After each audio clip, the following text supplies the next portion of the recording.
오늘 본문에서도 하나님께서는 유다 백성의 죄를 지적하고 계십니다. 1절 말씀입니다. 유다의 죄는 금강석 철필로 기록되되 그의 마음판과 그들의 제단 뿔에 새겨졌거늘. 돌판에 정과 같은 도구를 사용하여 글을 새기면 그 글은 지워지지 않고 선명하게 남게 됩니다. 오늘날 우리도 돌 비문에 새겨진 내용을 보고 수천 년 전에 어떤 일이 일어났는지 알 수 있게 되는데요. 그러므로 유다의 죄가 금강석 그 철필로 기록되었다는 것은 그들의 죄가 지워질 수 없을 만큼 심각하게 되었다는 것입니다. 그 죄가 이제는 어떻게 손을 써볼 수도 없을 정도로 고질병이 되었다는 것입니다.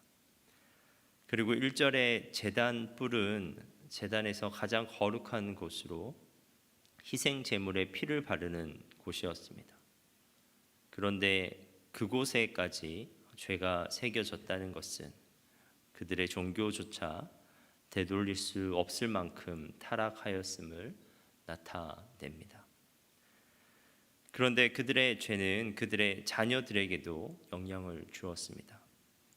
죄는 자녀들을 쉽게 물들입니다. 자녀들은 부모의 영향력 아래서 자라기 때문에 부모의 죄를 반복할 가능성이 많은 것입니다. 2절입니다. 그들의 자녀가 높은 언덕 위 푸른 나무 곁에 있는 그 제단들과 아세라들을 생각하도다. 이 말씀은 유다의 죄악이 자녀들에게도 전해졌고, 그래서 그들 모두가 우상 숭배의 죄악을 범하고 있다는 것입니다.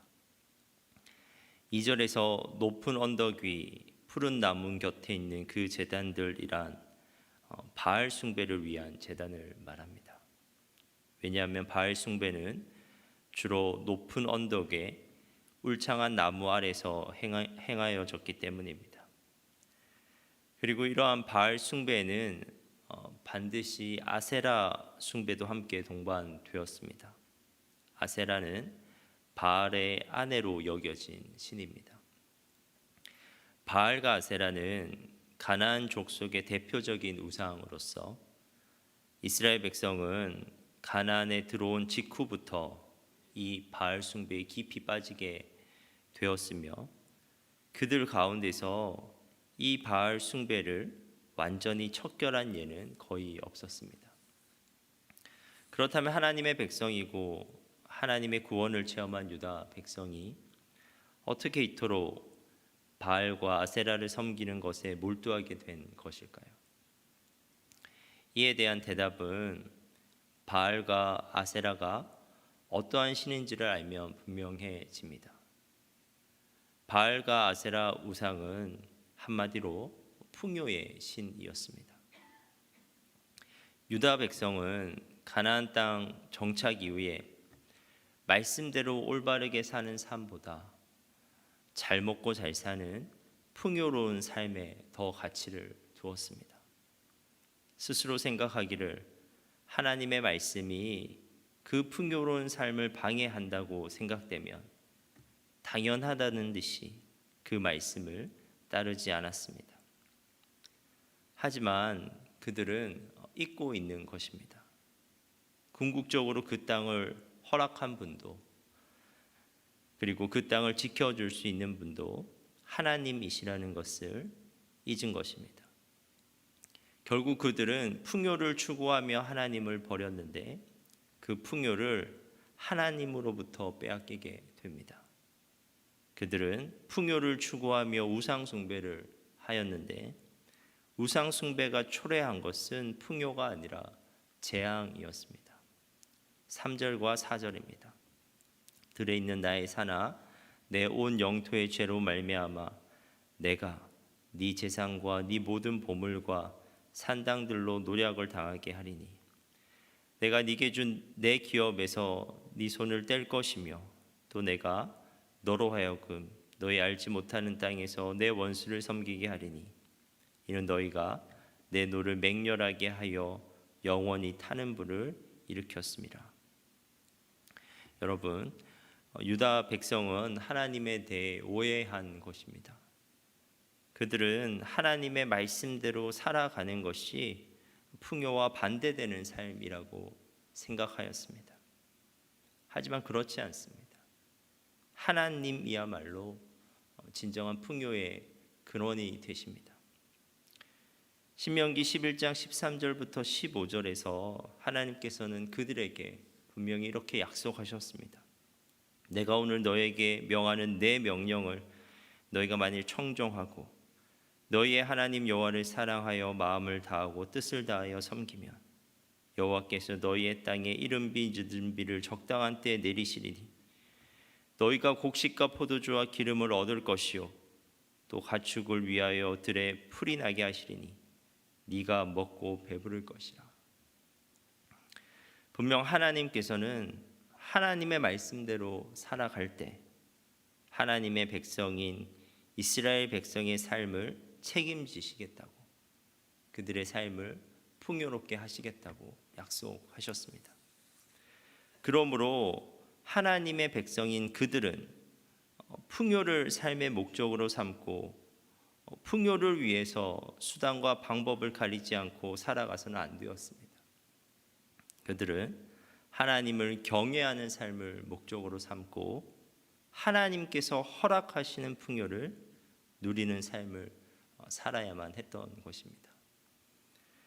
그리고 오늘 본문에서는 우상 숭배뿐만 아니라 사람을 믿고 그 사람을 자신의 힘으로 삼는 사람에 대해서도 말씀합니다. 5절입니다. 여호와께서 이와 같이 말씀하시니라. 무릇 사람을 믿으며 육신으로 그의 힘을 삼고 마음이 여호와에게서 떠난 그 사람은 저주를 받을 것이라. 이 말씀은 우리가 어떠한 사람도 믿지 말고 살아가라는 의미가 아닙니다. 다만 그 사람을 너무 신뢰함으로써, 하나님보다 더 신뢰함으로써 그 마음이 하나님으로부터 떠나게 된다면 그것은 죄라는 것입니다. 어떤 유력한 사람이나 집단 혹은 나라를 우상화함으로써 자기 불안감을 잠재우려고 하는 인간의 경향성을 경계하는 말씀입니다. 그런데 하나님께서는 사람을 의지하는 사람의 삶을 이렇게 묘사하십니다. 그는 사막의 떨기나무 같아서 좋은 일이 오는 것을 보지 못하고 광야, 간조한 곳, 건건한 땅, 사람이 살지 않는 땅에 살리라. 사람을 의지하는 삶이란 언제나 사막의 떨기나무와 같은 삶이 될 수밖에 없다는 것입니다. 사람이 아무리 능력이 있는 존재라고 해도 그는 근본적으로 흙에 불과한 연약한 존재입니다. 그는 언제든지 그 마음이 변화할 수 있는 불안정한 존재입니다. 그러므로 사람을 의지하며 살아가는 삶은 어느 순간 그 사람이 없어지거나 그 사람이 변하게 되면 순식간에 건조하고 간간한 땅에 사는 것 같이 고달픈 삶이 될 수 있다는 것입니다. 인간은 절대적으로 의지할 대상이 될 수 없다는 것입니다. 그런데 사람이 아니라 하나님을 의지하는 삶은 이와 다릅니다. 7절과 8절입니다. 그러나 무릇 여호와를 의지하며 여호와를 의뢰하는 그 사람은 복을 받을 것이라. 그는 물가에 심어진 나무가 그 뿌리를 강변에 뻗치고 더위가 올지라도 두려워하지 아니하며 그 입이 청정하며 가무는 해에도 걱정이 없고 결실이 그치지 아니함 같으니라. 하나님을 의지하는 삶은 사람을 의지하는 삶과는 매우 대조적입니다. 하나님을 의지하는 사람도 고통과 시련이 없을 수는 없습니다. 하지만 그는 자기 속에 진액이 마르는 것과 같은 절망감에 사로잡히지는 않습니다. 하나님을 진정으로 의지하는 사람은 내면에 마르지 않는 샘을 마련한 것과 같기 때문입니다. 하나님은 그분을 의지하는 자에게 항상 그분이 그와 함께 하심을 알려주십니다. 하나님은 그들의 삶을 지탱할 수 있도록 지속적이고 그리고 안정적으로 생수, 그분의 사랑, 용기, 소망, 능력, 지혜를 공급해 주십니다. 그러므로 어떠한 상황 가운데서도 더위가 오고 가무는 해가 올지라도 하나님을 의지하는 사람은 두려워하지 않을 수 있는 것입니다. 사랑하는 여러분, 풍요와 사람과 같은 흔들리는 것에 우리의 삶을 기반하면 우리의 삶도 끊임없이 흔들릴 수밖에 없습니다. 우리의 삶은 오직 하나님께 의지함으로써 흔들리지 않는 삶을 살아갈 수 있습니다. 하나님을 의지할 때 우리는 하나님께서 허락하시는 풍요와 안정감을 누릴 수 있습니다. 하나님의 백성으로서 오직 하나님을 의지하며 하나님을 의뢰하며 살아가는 여러분 되시길 바랍니다. 기도하겠습니다. 하나님, 우리가 풍요를 추구하며 하나님을 멀리하여 살아가는 것이 아니라 우리가 하나님을 추구하며 하나님께서 허락하시는 풍요를 누리게 하옵소서. 우리가 연약한 사람을 의지하는 것이 아니라 하나님을 의지함으로써 흔들리지 않는 안정감을 누리게 하옵소서. 하나님, 우리가 하나님의 백성으로서 하나님을 신뢰하며 살아가게 하옵소서. 하나님, 주사랑의 교회를 위해 기도합니다. 앞으로 진행될 양육 제자 훈련을 통해 참여하던 모든 성도가 주님을 더욱 깊이 알아가게 하시며 주님 나라에 충성된 일꾼으로 세워지게 하옵소서. 행복 모임 가운데도 함께하여 주사 이번 행복 모임을 통해 큰 구원의 역사가 일어나게 하옵소서. 담임 목사님을 위해 기도합니다. 항상 영육간에 강건하게 붙잡아 주시고 성령 충만케 하옵소서. 예수님의 이름으로 기도합니다.